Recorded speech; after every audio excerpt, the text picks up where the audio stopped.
Handicapper Steve here, handicapping the racing from Saratoga Racecourse here on Saturday. It is the 24th of August, 2024. It's Travers Day from Saratoga, and I'm going to look at the Travers and all the other stakes races on the program.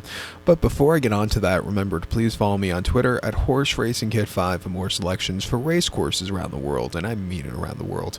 Let's look at the stakes action. Races 9 through 13 from Saratoga, all conveniently packed in an all-stakes pick 5. The 9th race from Saratoga, it's a Sword Dancer Stakes. It's a grade 1 event going for $750,000 purse, race for 4-year-olds and upwards. We have a very good competitive group of 6 horses going 2,400 meters or a mile and a half on the inner turf course. Rails are up at 9 feet today. My top selection here, I'm going to go with the 1-horse Soldier Rising, 1-4-6-2 for me in the superfecta, 1-4-6-2 super. Top selection of 1-horse Soldier Rising. This 6-year-old gelding by Frankel here. Christophe Clement trains. Jose Ortiz picks up the mount. The horse's most recent out again, Bowling Green here at Saratoga, mile 3/8 off the bench on 20th of July, and this horse ran terrifically behind Silver Knot, who went off with it and course record time going away quite easily on the front end. But this horse, he sat back early. He really closed up well late. Not a bad race in defeat. Coming here second off the bench, should be a little bit fresher, should see a strong pace to close up into. I think he can really run a good race to get to the other side of Silver Knot today. He ran 2 back in the Red Smith at Aqueduct, mile 3/8 on the 11th of November, and he finished second by a neck behind Masterpiece, who really freaked that day. This horse was basically last most of the race until the stretch run, where he gained a lot of ground. He just missed late. 99 Beyer, again, not a bad race in defeat. And then back on the 7th of October at Aqueduct, mile and a half on the very waterlogged, soggy, heavy outer turf course in the Turf Classic. Finished second by 4 1/4 lengths that day. It looked like So High was going to steal on the front end, but Warlike Goddess actually absolutely freaked that day to get the job done. But this horse, again, stupidly wide where you wanted to be on that course, but was really gaining behind her. And then this race last year behind Bolshoi Ballet, this horse finished second by 4 1/4 lengths again, just missing late. But again, he ran his heart out. He hasn't won in quite a few seasons, but he's always been running these good races. You know, he made $500,000 last year, and all the with all the defeats last year, and still ran terrifically. But refreshing here, I think he can win. I'll use him on the ticket. Don't throw out the 4-horse Silver Knot either. Wouldn't surprise me if he steals it on the front end for Flavian and Godolphin and Charlie Appleby. This horse has probably been, the best horse for Godolphin stateside this season. He's won the Bowling Green quite easily, won the Man of War quite easily, won the Elkhorn off the bench quite easily. Since gelding him last fall, he's become a great, better horse. And going to longer trips, that's also where he's become better.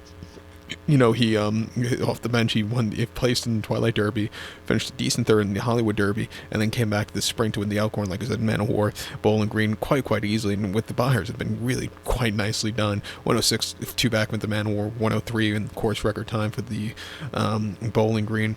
Refreshing here, training well, he could win. Let's use him on the ticket. But to recount my selection for the 9th from Saratoga, now it's the Sword Dancer Stakes. Going to take the 1-horse Soldier Rise and give kudos to the 4-horse Silver Knot, 1-4-6-2 super, 1-4 in the multi-race. Now, if you like 7 furlong races, the next 3 races are up your alley here. The 10th race from Saratoga, it's the Ballerina Handicap. It's a grade 1 event going for a $500,000 purse, race for fillies and mares, 3-year-olds and upwards. Field of 8 horses going 1,400 meters or 7 furlongs on the main track. I'm going to go with the 5-horse Skyla as a top selection, 5-4-3-1 in the superfecta. 5-4-3-1 super. Top selection to 5-horse Skyla. This 4-year filly by Tappet. Vilmont trains. Javier Castellano picks up the mount. The horse's most recent appearance came to Clement L. Hirsch at Del Mar, mile 16th and 3rd of August. And she finished second by 2 3/4 lengths that day. And she was seeing some good fraction on the front end. She just kind of yielded late. Maybe she doesn't want to go 2 turns, mile 16th there, where she was setting the pace. I think cutting back to 7 today should suit her well, where she's probably not going to get the lead. She'll probably get a good tracking trip, and I think the race is going to sit up for her. She flew on the front end last time out, 110 and 4 3/4. It was quite quick for her. She came off the pace to win the Florida Lives at Churchill, mile 8th on the 29th of June, winning by a neck that day, closing up from nowhere. I thought she had a very good wide trip that day to get the job done. And then the Shawnee Stakes at Churchill of the mile 16th in June, she won by 3 1/4 lengths, and from a tracking trip, again, she ran everything nicely done. Since coming, since the beginning of this year, she's really improved a lot. She had a decent third behind Raging Sea in the double dog dare. Derby weekend at Churchill of the one-turn mile, she won by a half a dozen going away, and then won the Shawnee, won the Florida Lays, and defeating the Clement L. Hirsch. Wasn't bad at all. Refreshing well here today, 7-2. She could win. I think the Four Horse Society for Tyler Gaffalione and Steve Asmussen could win also. Was winner three-back in the pink ribbon last summer at Charlestown over the 7, winning by 5 1/4 lengths in the front end. I thought she ran terrifically. Came back to run after that in the Brewers Cup Filly Mare Sprint, where she finished 4th by 6 1/4 lengths that day, and she didn't have the best beginnings. Had to check a few times, which probably cost her a better position. I don't think she was going to beat Goodnight Olive, but it definitely cost her position there. And then off the bench last time out, the Chicago Stakes Church over the 7. She finished there by 1 1/4 lengths that day, and she probably needed the race that day. But another horse, since cutting back and trip from her 3-year-old campaign, starting off with her 4-year-old campaign, she's really become a better horse. Refreshing here, run races fast enough to win. I'll use her at 4-1 on the ticket, but to recount my selection for the 10th from Saratoga, it's the Ballerina Handicap. Gonna take the 5-horse Skylight. Give kudos to the 4-horse Society. 5-4-3-1 Super. 5-4 in the multi-race. Let's get to the 11th race now from Saratoga, which is the Forego Stakes. It's a grade 1 event going for a $500,000 purse race for 4-year-olds and upwards here. God, this race is not for 3-year-olds, it's 4-year-olds and upwards. Field of 8 horses going 1,400 meters to 7 furlongs on the main track. I'm going to take the number 8 horse here, who is Caligstoro. That's top selection, pardon me, I can't speak English. I'm going to go 8-6-5-1 in the superfecta. 8-6-5-1 super, top selection, the 8 horse Caligstoro. Again, pardon me, I can't speak English, can't speak any languages. This 4-year-old colt by Upstart here at Sherry DeVoe trains. Jose Ortiz gets to mount. The horse's most recent outing came late June at Churchill, a mile in the Hodgkin Stakes, and the horse won by length that day. And from a tracking trip, he really freaked that day. 97 Buyer, not the best of his career that day, just missed it by a point, but he really got down the race course well, cutting back and trip. One turn is what he wants to do. He's coming to a 1-turn 7 today, where he probably won't get the lead from an outside post draw, but I think he could swoop his way close to it, and I think he could swoop late and take off clear. But that was impressive in the Hodgkin, I thought. 2 back in the Blame Stakes at Churchill of the mile on the 8th, 1st of June. He finished 2nd by a length that day, and he just kind of stalked that day. Had to lead by a bunch in the lane, and then he got caught.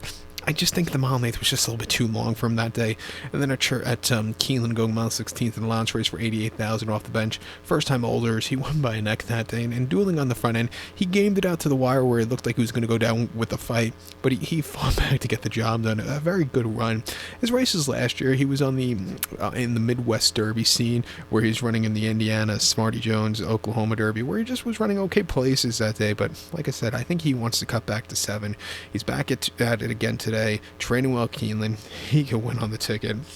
I think your second likeliest winner here is a 6-horse Mulligan for Rudolph Brissett and Flavian here. Most recently, the John Nehru at Aqueduct going 7 on closing weekend. He won by 1 1/4 lengths in the front end. He really took off clear with 102 Buyer. He improved that day. Prior to that, Churchill going 7 on Optional 80, winning on the front end again after not the best beginnings. He won by 3 1/4 lengths in another freaky race. And then off the bench of Keeneland going 6, he won by 5 1/4 lengths and 109.3, another freaky performance. His 4-year-old campaign has been quite impressive. He's really improved a lot. He's training well Keeneland. I like that there's a little bit of time between races. At 8-5, he could win. Let's use him on the ticket. But to recount my selection for the 11th now from Saratoga, it's grade 1 Forego. Going to take the 8-horse Caligstoro. Give kudos to the 6-horse Mulligan. 8-6-5-1 Super. 8-6 in the multi-race. Let's get to the co-featured 12th race from Saratoga, which is the H. Allen Jerkens Memorial, formerly known as King's Bishop. It's a grade 1 event going for a $500,000 purse race for 3-year-olds here. We have a field of, 11 horses going 1,400 meters or 7 furlongs on the main track. I'm going to take a shot with the 6-horse Timberlake. I'm going to go 6-3-2-5 in the superfecta. 6-3-2-5 Super. Top selection 6-horse Timberlake. This 3-year-old colt by Into the Mischief. Brad Cox trains. Florent Giroux gets the mount. The horse's most recent outing came 20th of July at Monmouth, a mile and 8th in the grade 1 Haskell, and he finished 3rd by 6 1/4 lengths. And why the hell they ran him in the Haskell that day, and why the hell he was 3.5 to 1 that day, which is mind-boggling. He just stalked and just didn't move. I thought they should have ran him the same weekend in the Amsterdam Saratoga, where he probably, I don't know if he was going to win, but he probably would have gotten better, stamina under his belt.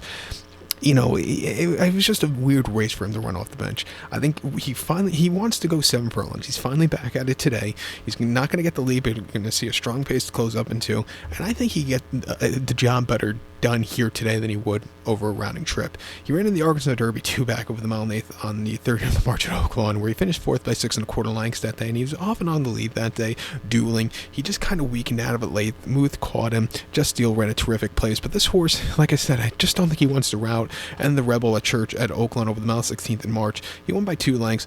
He wasn't the world's toughest Rebel Stakes, but he was a little bit wide, but he got the job done clear late. And then last year's Breeders' Cup Juvenile finished 4th by 8 lengths, where he just never really again showed up. But look at his race before that, around one turn.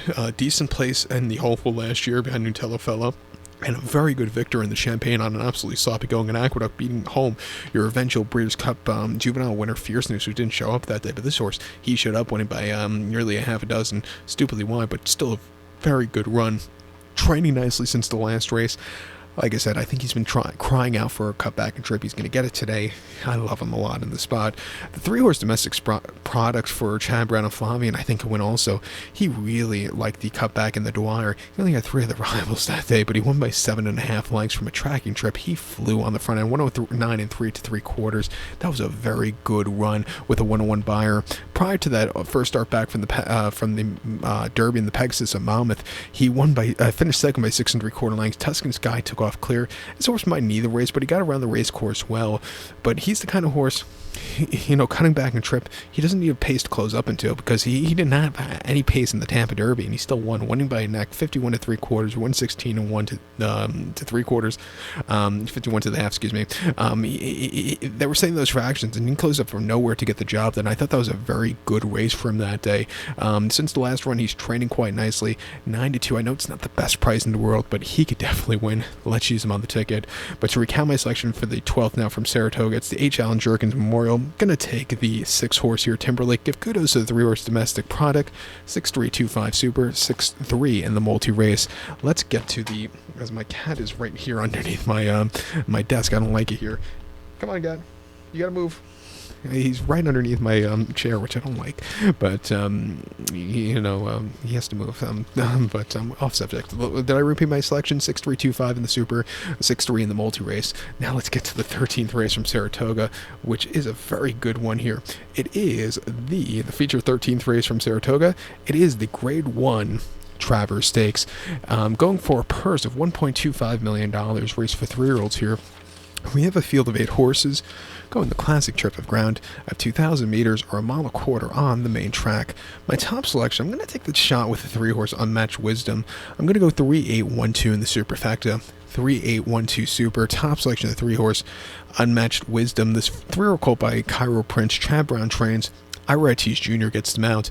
The horse's most recent outing came the Curlin Stakes here at Saratoga, mile and 8th and 19th of July, where the horse won by length that day, and basically, not the best of beginnings that day, but he flew out of the gate after that, and basically won on the front, a little lackadaisical in the lane, but he still ran a terrific race. I think getting a mile and a quarter today, we'll find a good trip from where he's drawn, being forwardly paced. I think he could, step up in class and run a competitive race here today. His bars have definitely been competitive here. Let's see if he has enough groundwork below him to keep up with him. 2 back, he ran at Aqueduct, mile and 8th in the Allowance race, 97,000. And he freaked that day, winning by 5 3/4 lengths from a track and trip. He got the lead and then get the whip in the lane. Flavian just hand rode him home. A very good, strong performance. And then first outing ever, his freshman outing at Aqueduct, going a mile in main special weight for 9,000 in May. On the mud, winning by 6 1/4 lengths. It was a bit of a wide trip, but he really took off clear. He's 3 for 3. He's bred to go a mile and a quarter. He's trading quite nicely. I think he can run a good race. I'm going to use him here. I think the 8-horse here, Fierceness, can win also. If you go by his form, he runs a good race, bad race, good race, bad race. He ran the good race last time out. He's scheduled to go for a bad race here today, but I think his race in the Jim Dandy wasn't bad at all. Winning by length, closing up from a tracking trip. He really took off clear. Probably from an outside trip today, he's probably going to lead to get some good position. And I think with a mile and a quarter, he should really stay well and get the job done. His Derby race, he looked loaded in the top of the lane, but then he just kind of yielded. And he just wasn't keeping up. What can you do? But his Florida Derby prior to that was impressive, winning by a baker's dozen that day. He basically put on a show with a 110 bar that day. But then again, before then, Holy Bull Head Scratcher, he just was empty there. But in the Breeders' Cup Juvenile, terrific run. Champagne last year, head scratcher. Maybe the stop was he wasn't liking it there. But on Travers Day last year, going 6th in the main special weight, winning by half a dozen that day. He really took off clear. He's training quite nicely since the last run. I think with the wide poster, it's to his benefit. I think at 3-1, he could win. I'll use him on the ticket. And don't throw out the filly here, the one-horse Torpedo Anna for Brian Hernandez and Kenneth McPeak. She's been incredible this year. And it's good for them trying against the boys here today. It's something different what you need to do in horse racing. Sometimes we get stuck doing the same exact thing, and it's a little bit idiotic at times. But for her taking on the boys, I think she has a chance. Her coaching club, if you go by the speed figure, she digressed a little bit. But they weren't even trying with her after, with that to race there. Her Acorn was impressive. Her Kentucky Oaks was impressive on the front end. And then her Fantasy, I thought where she was drawn, she wasn't supposed to win that day, but again, she really took off clear. It's probably one of the best prices you're going to get on her in recent memories at 3-1, but she's training quite nicely. She'll get a good trip from the inside. It wouldn't surprise me if she wins. I'll use her on the ticket. I hope for history she wins. But to recap my selection for the 13th race now from Saratoga, it's the Grade 1 $1.25 million Travers. We're going to take a shot with 3-horse Unmatched Wisdom, give kudos to the 8-horse Fierceness and the 1-horse Torpedo Anna, 3-8-1-2 Super, 3-8-1 in the multi-race. With that being said, good luck to all, and please follow me on Twitter at HorseRacingKid5. Good luck, everybody.